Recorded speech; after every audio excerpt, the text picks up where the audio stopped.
Good morning, friends. Nice to see you.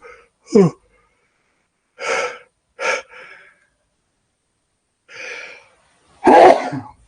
Woo. Excuse me. All right. Thank you, George. I just noticed George just put the the words from the chant this morning in the chat. And as I've been saying during the week, I've been chanting them each morning. But I thought we might offer that chant, that kind of leaning our heart in that direction of acknowledging the boundlessness of the way, acknowledging the endlessness of the road, acknowledging the limitlessness of suffering, and also acknowledging that way in which the heart can open to embrace it all, can vow to embrace it all, and the willingness or the capacity to live in the paradox of that, Yeah. So we'll get on to that. Meanwhile, just that sense of welcome.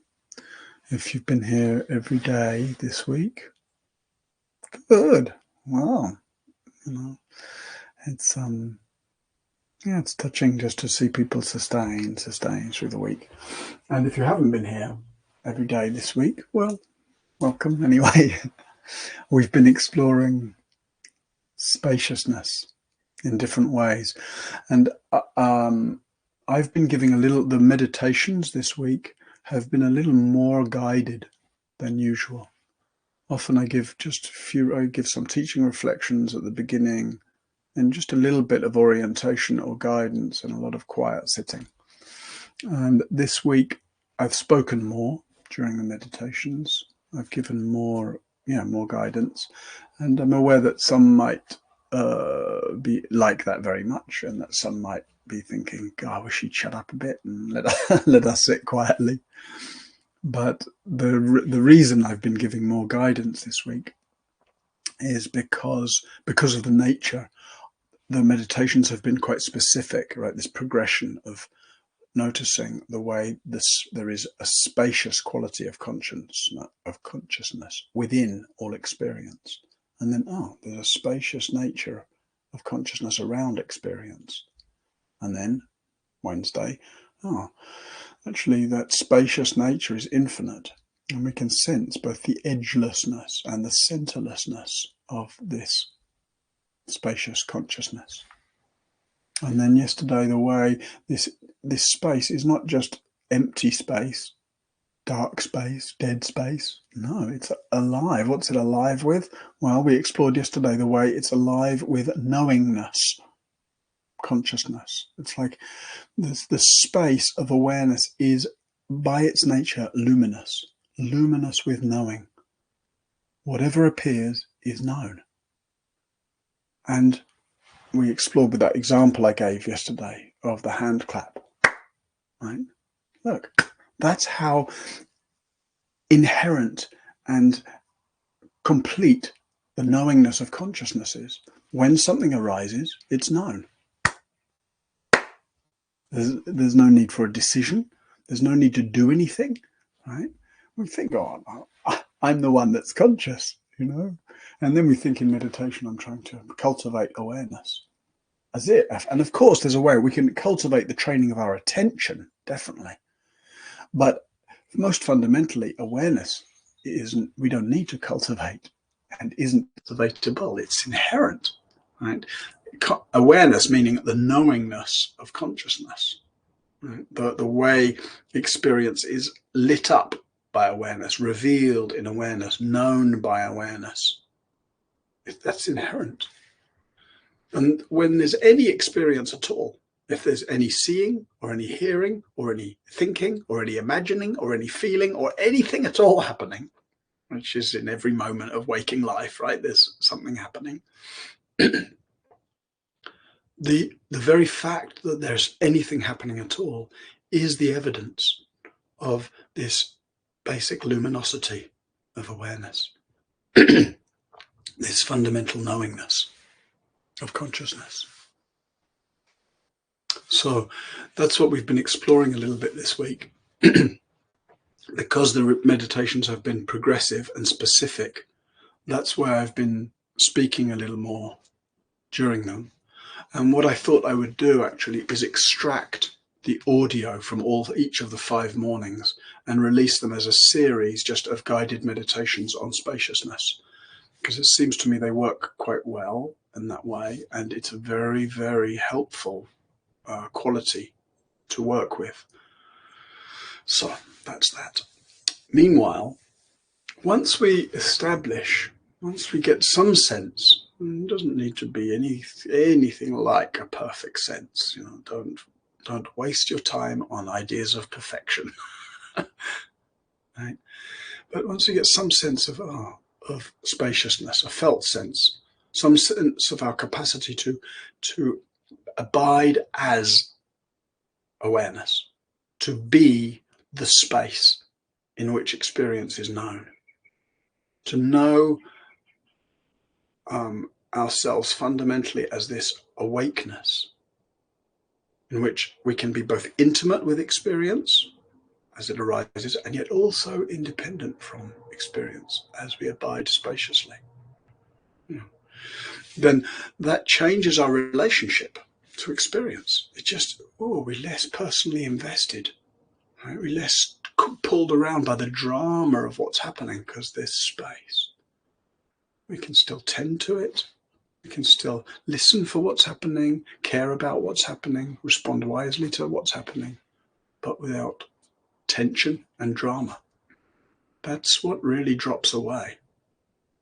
And we could describe the whole path of liberation as the giving up of tension and drama. That's what changes. Buddha talks about it in terms of the khandhas, right? The aggregate, the composites of experience. Still, bodily life is going on, emotional life is going on, mental life is going on. But what's different? It's going on without tension. So that means the feeling is of basically ease and relaxation throughout the body field. Right? When the body, even though there might be discomfort or pain or illness or whatever, the most fundamental sense of body is as a field of ease, of relaxation, of a kind of free flow of energy. That's what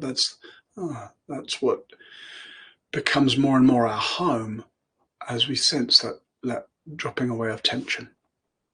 And then drama. What's that like? No more drama. And just the capacity to not unnecessarily waste emotional energy on the stuff of me and my needs, me and my life, me and my problems. We still have our various challenges and respond to them in whichever way. But the sense, and it's hard when we're caught in drama, it's hard to imagine that. Just like when we're caught in tension, it's hard to imagine what real relaxation feels like. It's hard when we're caught in drama to imagine what actually a drama-free mind is like. So what's a drama-free mind like? Well, it can be in all kinds of different conditions. But fundamentally, it's kind of the things we notice most. It's bright, it's easeful, it's spacious, and the access to qualities of joy, love, forgiveness, compassion, joy, delight, they're just quite easily available, quite accessible, because there's not any drama taking up all that space. So, as we get used to this quality of space, as we get used to some degree of a greater degree of relaxation, a sense of a drama-free mind, we notice certain inherent qualities of this space, right? So we explored yesterday, the inherent knowingness of spaciousness, of awareness. Another one might be actually the inherent isness or suchness, the way in which, from the point of view of open, relaxed awareness, everything just is the way it is. It's not that it's right or wrong, it's just that it's like this. Everything reflects a perfect like thisness. And still, we can still recognize, the wholesome and the unwholesome, the pleasurable and the painful, that which needs caring for in one or other way, and that which can just be left alone, etc. But the sense that, rather than being seen through the lens of my wishes and preferences and beliefs, we're rather seeing through the lens of the way things are exactly like this, the way things are perfectly like this. It doesn't mean things are perfect, very, very, very far from it, but they are perfectly like this. And that's a very different ground from which to respond to experience. When we're pulled around by the way things could be and should be, it's very hard for us to actually respond to the way they are.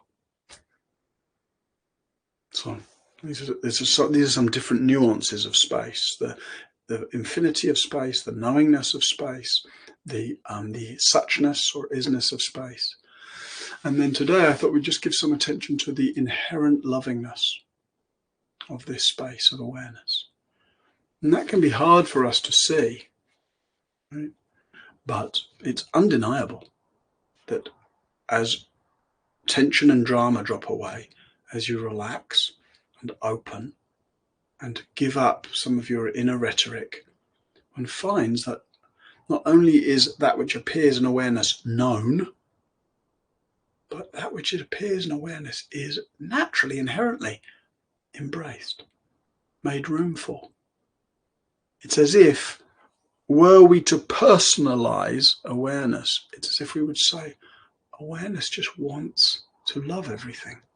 Awareness wants to make room for experience. Awareness is a kind of open embrace to that which appears. And in that quality of open awareness has a sense to it of nothing to reject. Like my friend Frank often says, embrace everything, reject nothing. And it sounds good, but that's a tall order, right? Except actually, if we relax into awareness, it's not a tall order. It's the most natural, most obvious, most sane response that we instinctively know we can make to life. Love what arises, whether you like it or not. Love what arises, whether it's pleasurable or painful. Love what arises for the brief moment in which it's here before it also passes. Love what arises so as to know the quietness and the peace and the naturalness of a free heart. Love what arises because that's, in a fundamental way, why anything arises. Why does everything appear? Seen from this perspective of the lovingness of awareness, everything appears only and always in order to be loved. That's all our experience wants. Most fundamentally, every thought that arises, every sensation that arises, every sound that arises, what does it want? It wants just to have its brief moment in the sunlight of loving awareness. So that's the way we practice, friends. Resting into this open, loving space of awareness. Allowing what arises to have its moment in the sunlight of loving awareness. So please take your seat for meditation. And as promised, we'll begin with the Bodhisattva vows. I'd intended to speak a little about the Bodhisattva vows this morning, but hey, spoke about something else instead. Loving awareness, that's okay. So we'll just chant the Bodhisattva vows, and if you have questions about them and you're not familiar with them, you can ask me at the end. George, maybe you can repost the lyrics from further up in the thread.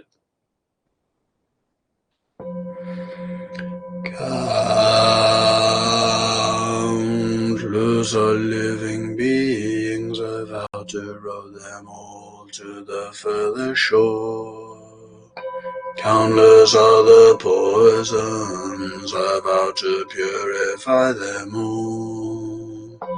Countless are the teachings I vow to understand them all.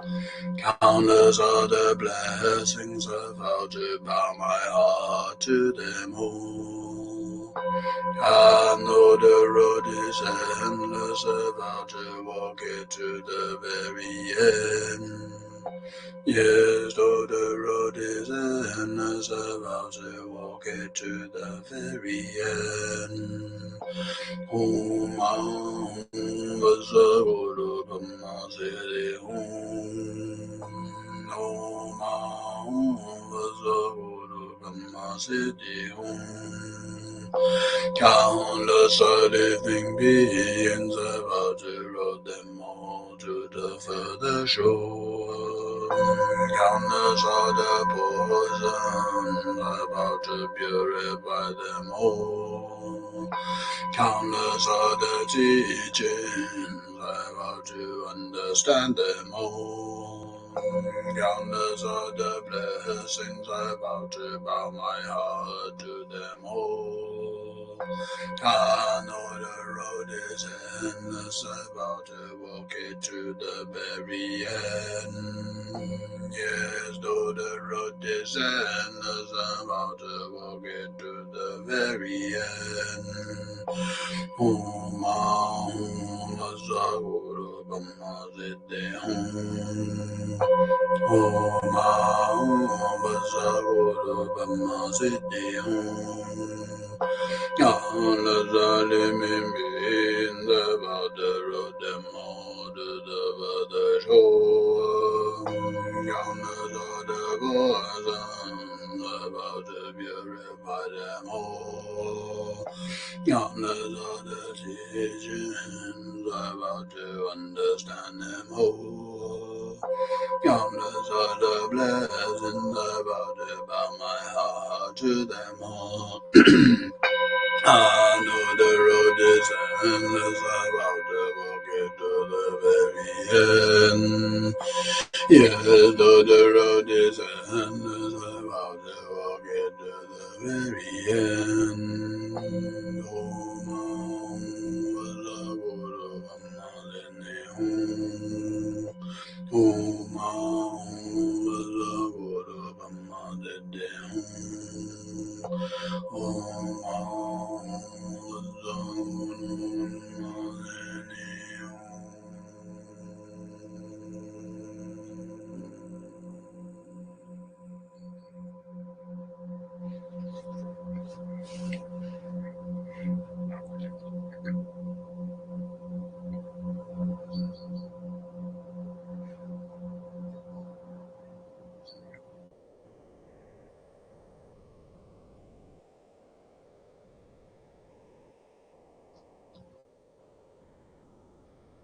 Settle into your posture.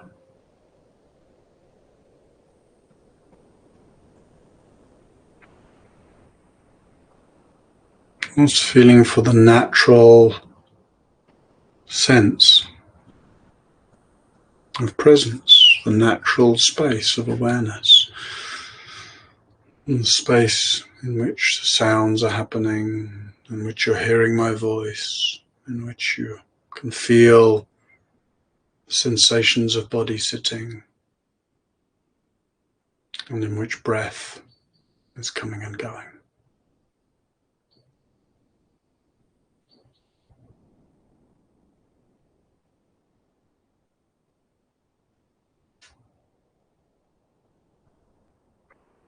And so establishing a spacious abiding,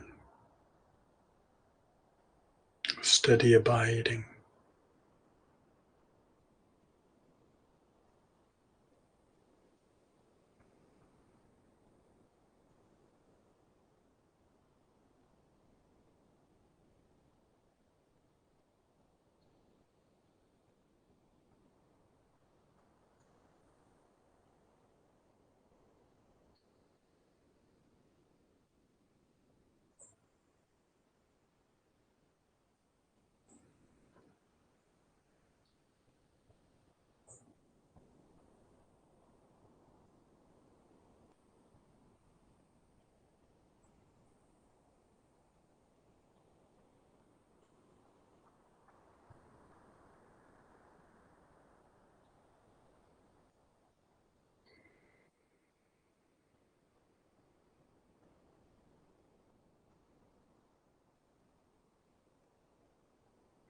attention dissolving into the space of breath.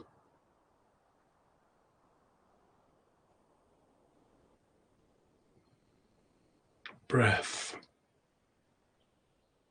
dissolving into the whole field of bodily life.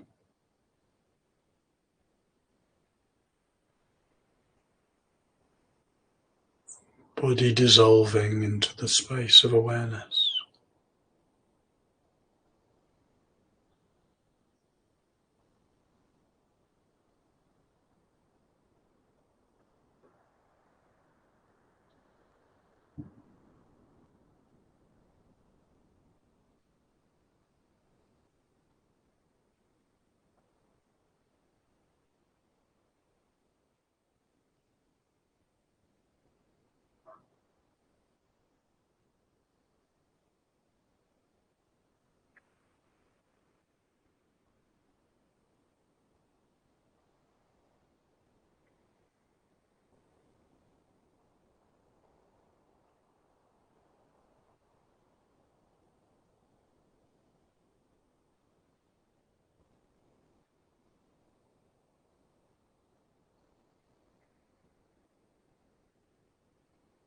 So using these first minutes just to really establish and re-establish and re-establish if necessary.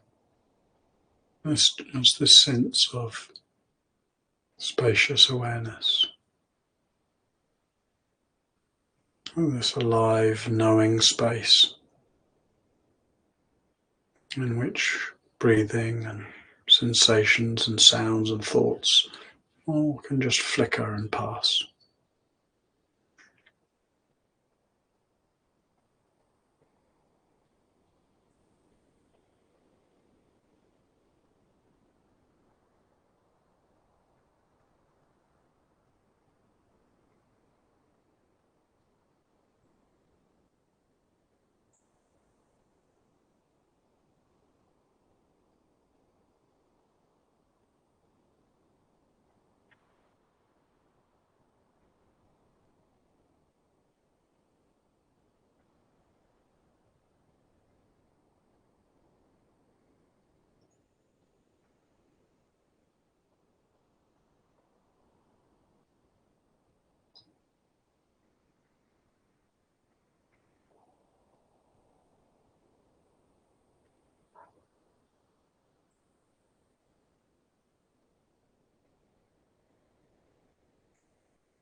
Spacious abiding, relaxed, open, allowing.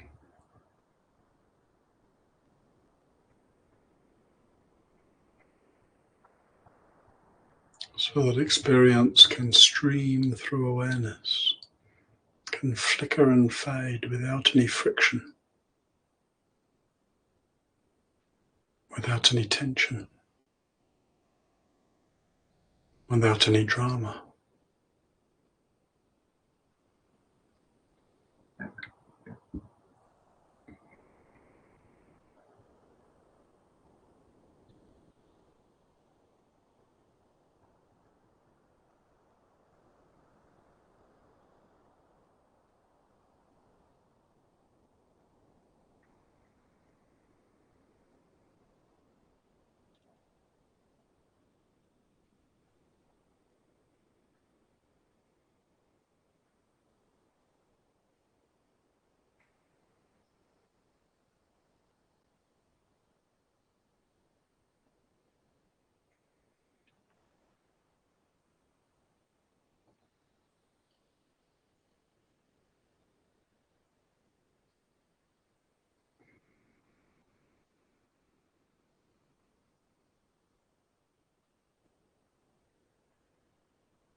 When you notice your attention's fixated on something, creating some tension or drama, some way of losing space, then just relax, open, soften.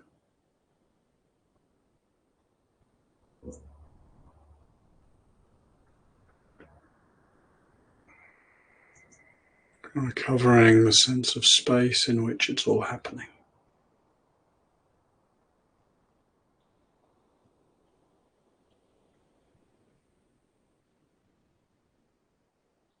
The wide open space of awareness.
In a previous meditation, we explored how,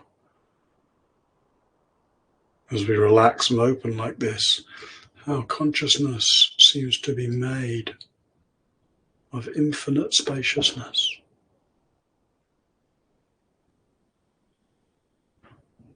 And then in a subsequent meditation, we explored how consciousness seems made of infinite knowingness.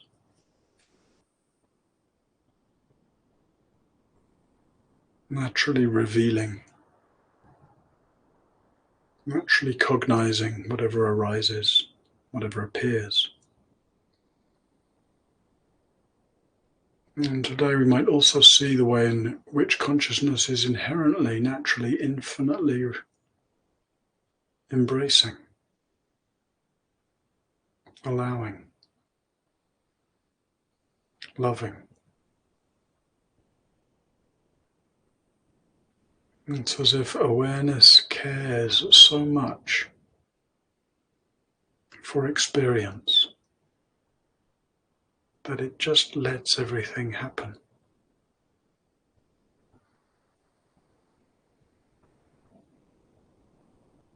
It allows breath to be felt. It allows seeing and hearing to happen.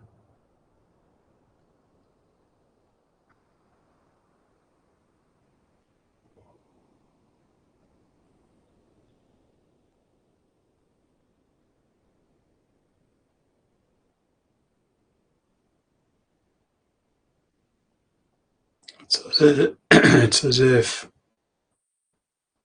everything happens because it's received, embraced, allowed.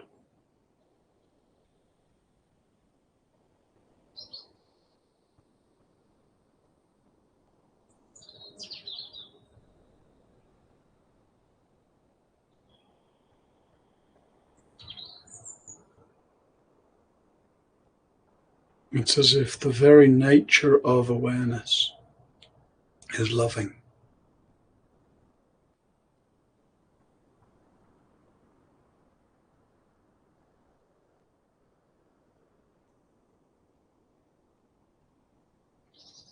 As if, while we often speak of awareness of breath, we could equally speak of Just loving the breathing, loving the coming and going of sensations, loving the hearing, loving the seeing, loving the thinking.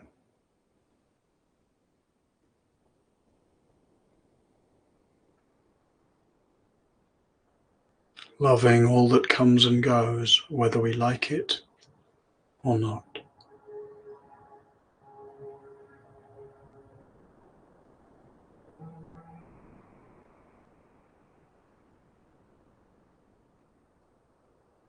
Just like this.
Resting into this inherently loving awareness. Judgment and impatience dissolve.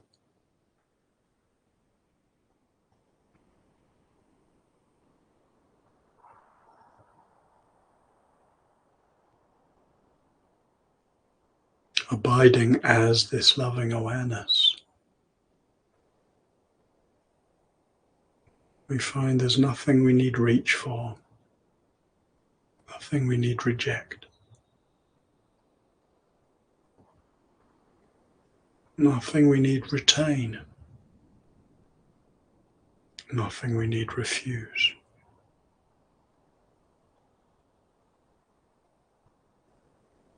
Experience is free to come and go.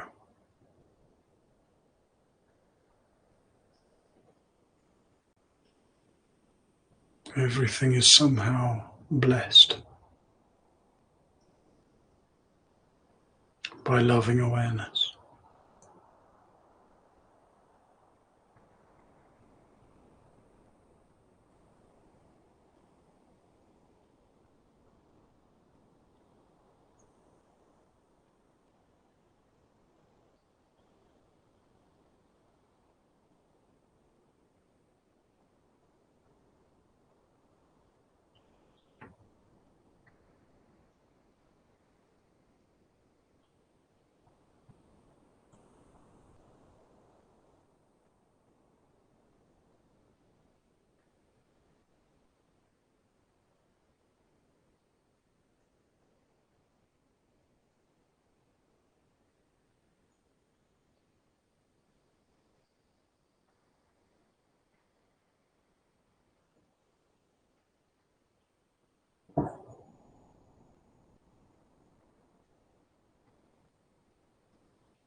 what happens to experience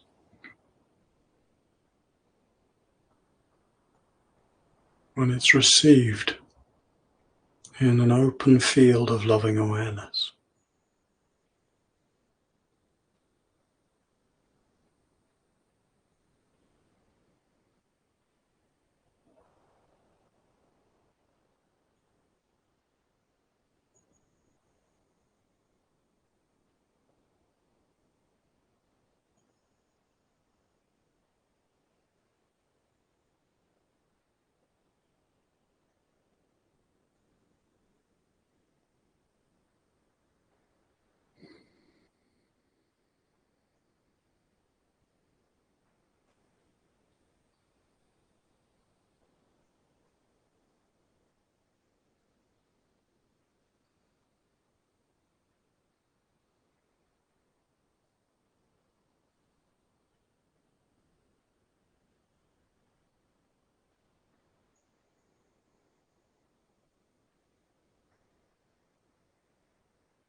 In these last minutes of the sitting,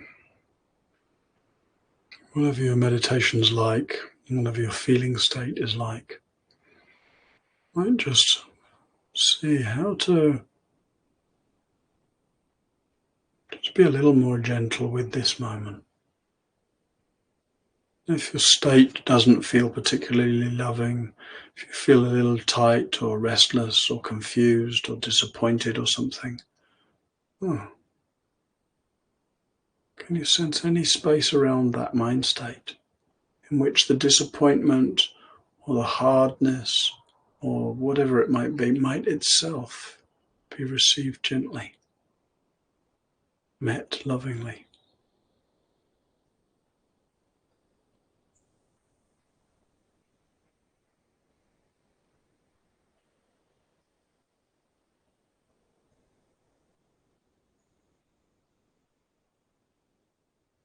So we might lean in a little to even a whisper of the truth that there's nothing that can arise in our experience that cannot be loved.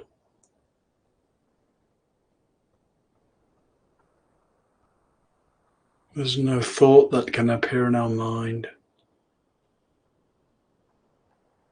that doesn't deserve to be loved.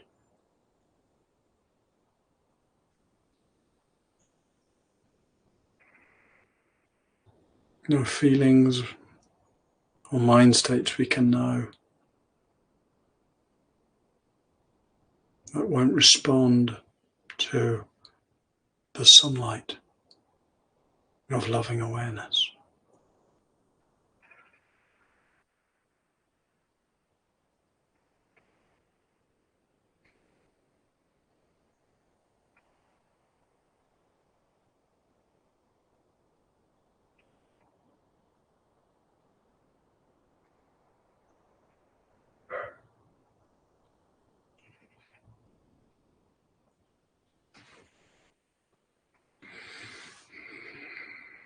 May we all discover the power of love, the power of forgiveness of ourselves and of each other, the power of that inner climate of friendliness and welcome,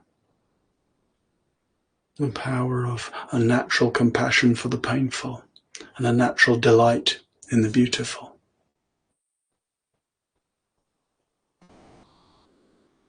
May we all live in the sunlight of loving awareness.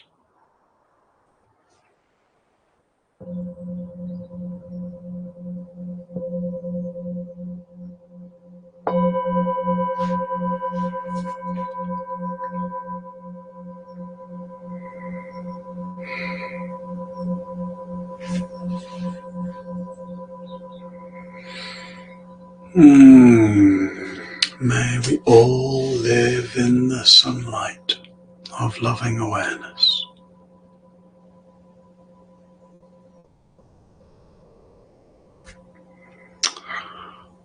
All right, friends. That was meditation. There's a little time for questions. There's a couple of bits of business before the questions. One is just to let you know I'll be leading a day of practice at Sangha Live tomorrow. The theme of doorways to infinity. So it follows on rather well from this, but we'll be specifically looking at the qualities of energy that belong, the qualities of spaciousness actually, or of infinite awareness that belong to the different energy centers: belly, heart, head, presence, love, wisdom. There's the link. George just put it up. Thank you. And then also my new Mara course starts on Sunday, day after tomorrow. I know it's a lot, there's a lot I'm doing this at the moment at Sangha Live, but you can see if some of these or any of these might be a good fit for you. And the Mara course will be particularly great if you've already done my previous Mara course, because we'll be not so much dealing with the inner critic itself in the way that we were in the first course, kind of recognizing that and getting some space from it, but actually leaning into these kind of qualities that wherein that climate of inner criticism really dissolves. And so we'll be looking at various elements. There's actually a really nice description of the whole course on the landing page that Garin, who's one of the Sangha Live team, made quite brilliantly. So I don't know if you have that. Oh, you've put that link as well. Thank you, George. And then last thing is Dana. It's Friday, where I kind of bang the Dana drum a little louder. Yes, thank you, Kevin, for remembering. So, hey, if it's on the one hand, it's this sort of, on the one hand, I really don't want to put any pressure on you to offer Dana. I don't know what your circumstances are. If you're new here and you're not sure, you don't forget it. You need to offer Dana yet. Get to know the place and the field and things a little more. Get to know it so you feel how trustworthy it is to you, how worthy of support it is. And if your financial situation is really difficult and tight, and giving anything at all would be some source of stress or anxiety, please don't give any. Just let yourself drink in the dana, the offering of what's available and supportive here, And you can trust in the fact, I'm not able to offer any support, but you can trust in the fact that others will offer on your behalf. Others will offer in solidarity with you, in kinship with you, And then, conversely, if you're on the other side, if you know this platform well and you know it to be, supportive and trustworthy and a good thing in your life, and you know it to be a good thing in others' lives, and if you feel then able to offer some support, hey, please do, because unless you do, we won't keep this show on the road. And you might, give some thought to, however much you feel able to how much you feel able to offer or wish to offer. But, you might really consider you're not just offering on behalf of yourself. Really consider that sense of, oh, there's thousands of people who benefit from Sangha Life, tens of thousands, in fact. There's hundreds of people here every day. And that your offering is on behalf. Typically about 30, I think I've got this right, about 30% of people who are here each day or here over the week, of 30% of people who come over the week offer dana, right? So I don't know what people's personal circumstances are, but it's definitely the case that those who are able to offer are offering on behalf of others. So if you're in that 30% who's able to offer, thank you for your offering on behalf of yourself and others and me and Sangha Life. And if you're in that 70% that doesn't offer, well, or hasn't offered, then like I say, maybe your circumstances are such that it's not possible for you, in which case that's fine. Or maybe, that tendency we have to somehow opt out and somehow think it'll happen without me. Well, what about if it was to happen with you?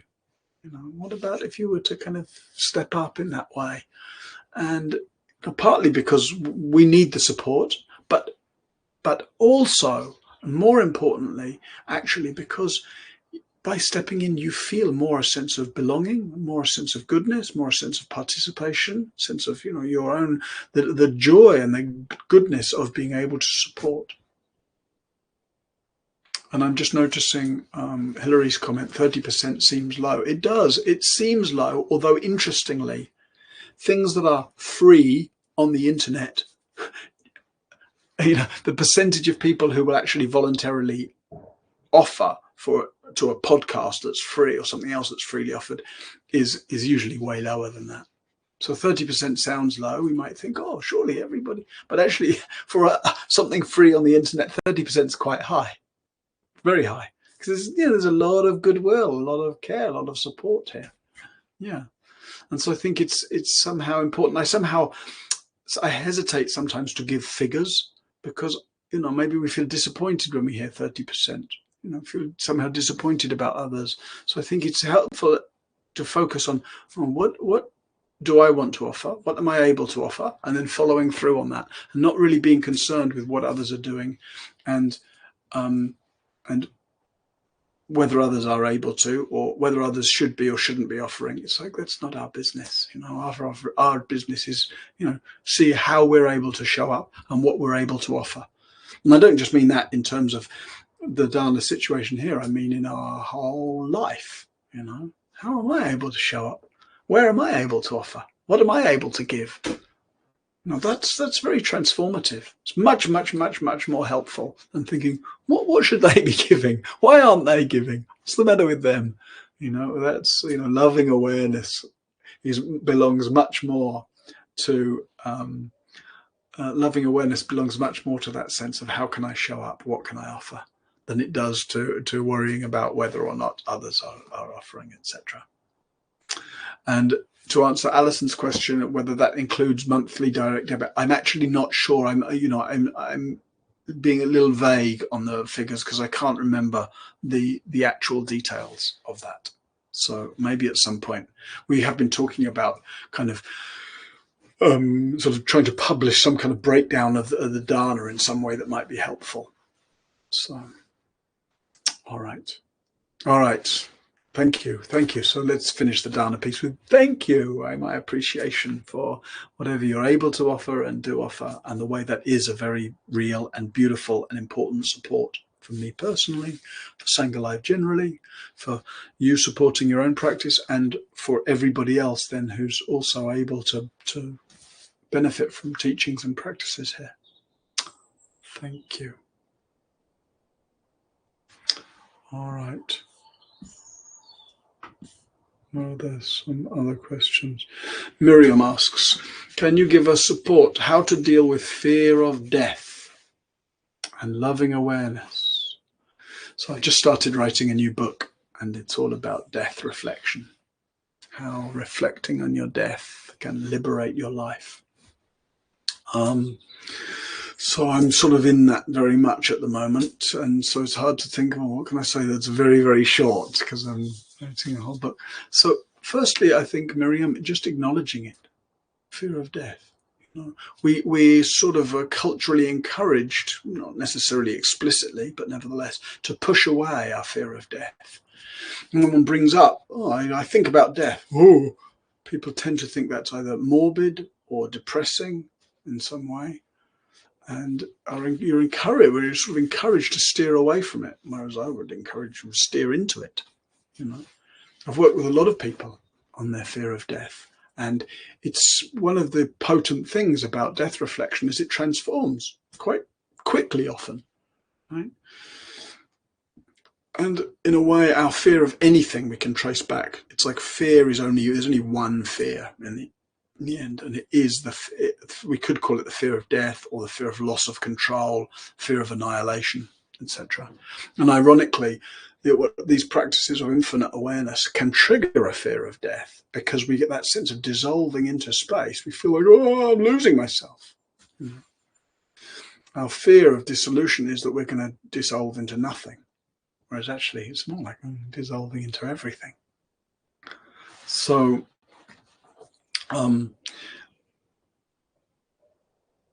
acknowledging I'm afraid of death, and then how does that feel? Feel the tension, and then the loving awareness is tending gently to the tension that's there in the fear of death, whether that's the fear of one's own death or the fear of someone else's death, or wherever else it might show up. Probably if you feel fearful of death, you can find that same unease or ambivalence or nervousness in other situations of life as well.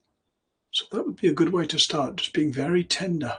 How can I be very gentle, patient, tender? All of those which mean loving, really.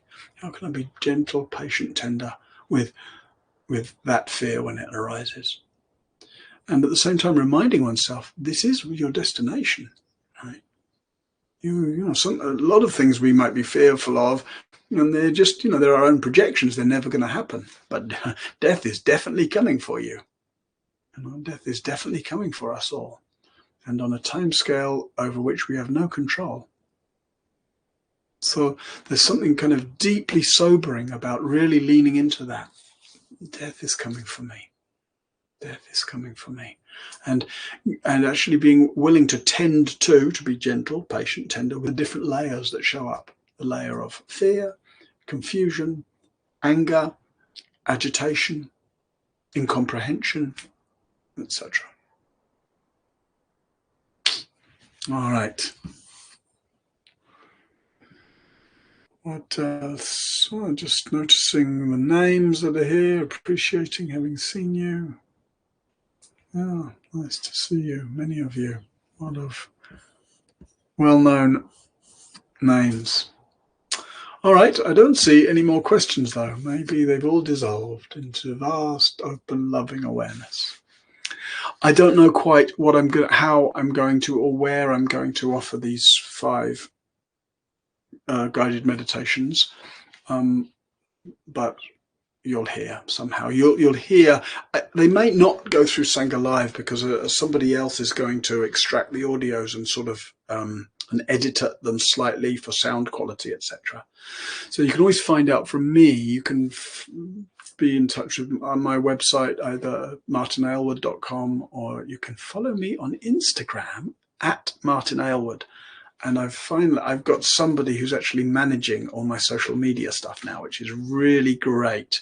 And so